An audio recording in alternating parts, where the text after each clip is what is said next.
Assalamualaikum warahmatullahi wabarakatuh. Waalaikumsalam warahmatullahi wabarakatuh. Selamat malam Bapak Dosen Sahri. Sebelumnya mohon maaf atas keterlambatan kami melakukan presentasi. Di sini kami akan menjelaskan hasil kerja kelompok kami yang beranggotakan 2 anak, yaitu 1 saya sendiri Ahmad Goryadi dan kedua ada Eka Putri Malaysia Nur Aisyah. Oke, langsung saja ya. Ya, apa itu korupsi? Korupsi berasal dari bahasa Latin, corruption yang artinya busuk, memutar balik, atau menyogok. Faktor terjadinya korupsi. 1. Penegakan hukum yang tidak konsisten. 2. Keserakahan. 3. Budaya. 4. Lingkungan. 5. Institusi yang tidak transparan. 6. Pendidikan akhlak dan etika yang gagal. 7. Upah yang tidak sepadan. 8. Manajemen yang melindungi tindak korupsi di organisasi. 9. Kurang pahamnya apa itu tindak korupsi. Sehingga segala sesuatu hanya dianggap suatu hal yang biasa dan tidak menyebabkan kerugian bagi orang lain. Selanjutnya, apa itu Pancasila? Pancasila adalah ideologi yang berarti dasar pemikiran yang berbunyi. 1. Ketuhanan Yang Maha Esa. 2. Kemanusiaan yang adil dan beradab. 3. Persatuan Indonesia. 4. Kerakyatan yang dipimpin oleh hikmat kebijaksanaan dalam permusyawaratan perwakilan. 5. Keadilan sosial bagi seluruh rakyat Indonesia. Selanjutnya, lantas apa peran Pancasila sebagai anti korupsi?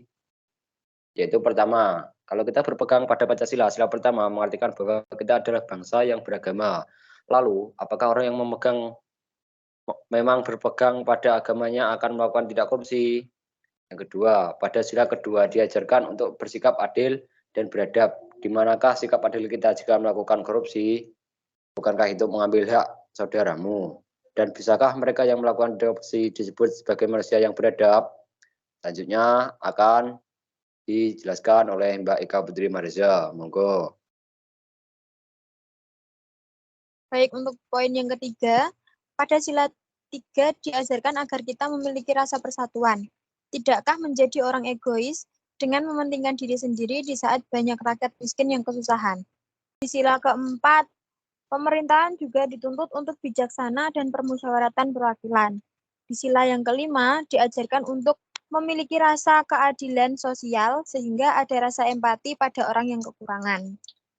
Pendahulu kita telah menanamkan 5 pesan yang penting untuk kita. Seharusnya jika kita bisa memahami pesan dan maksud kenapa Pancasila menjadi ideologi negara kita pun bisa menanamkannya di diri kita. Maka bukan hal yang tidak mungkin Indonesia menjadi negara yang kuat, berpengaruh, dan disegani. Nilai yang harus ditanamkan yaitu kejujuran, kepedulian, kemandirian, kedisiplinan, tanggung jawab, kerja keras, sederhana, keberanian, dan keadilan. Prinsip anti korupsi yaitu yang pertama akuntabilitas, yaitu kesesuaian antara aturan dan pelaksanaan kerja. Yang kedua transparansi, yaitu prinsip yang mengharuskan semua proses kebijakan dilakukan secara terbuka, sehingga segala bentuk penyimpangan dapat diketahui oleh publik. Kemudian yang ketiga kewajaran, yaitu mencegah terjadinya manipulasi. Yang keempat, kebijakan, mengatur tata interaksi agar tidak terjadi penyimpangan yang dapat merugikan negara dan masyarakat. Contohnya kontrol kebijakan, upaya agar kebijakan yang dibuat betul-betul efektif dan mengeliminasi semua bentuk korupsi. Hal yang dapat dilakukan sebagai mahasiswa yaitu 1. Lingkungan keluarga. Keluarga adalah wilayah pertama bagi mahasiswa untuk pembentukan karakter anti korupsi. Karena apa? Kepribadian seseorang mencerminkan kepribadian suatu keluarga yang menjadi dasar penanaman karakter. Oleh karena itu, upaya untuk menanamkan gerakan anti korupsi di keluarga juga cukup mudah karena ukuran keluarga yang relatif kecil dan bisa kita jumpai setiap hari. Berikutnya ada lingkungan kampus.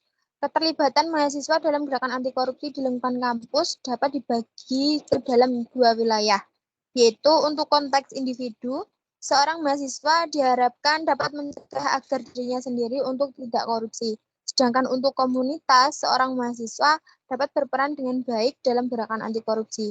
Dengan kata lain, Seorang mahasiswa harus mampu mendemonstrasikan bahwa dirinya bersih dan jauh dari perbuatan korupsi.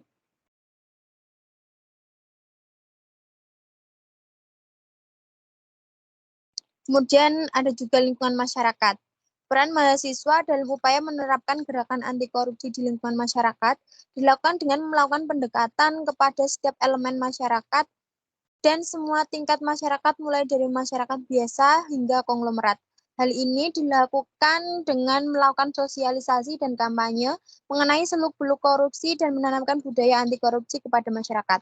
Adapun cara lain yang bisa dilakukan yaitu dengan membiasakan diri dan masyarakat untuk tidak melakukan tindakan yang berbau koruptif seperti pungutan liar, sogokan, dan lain-lain. Untuk upaya anti korupsi,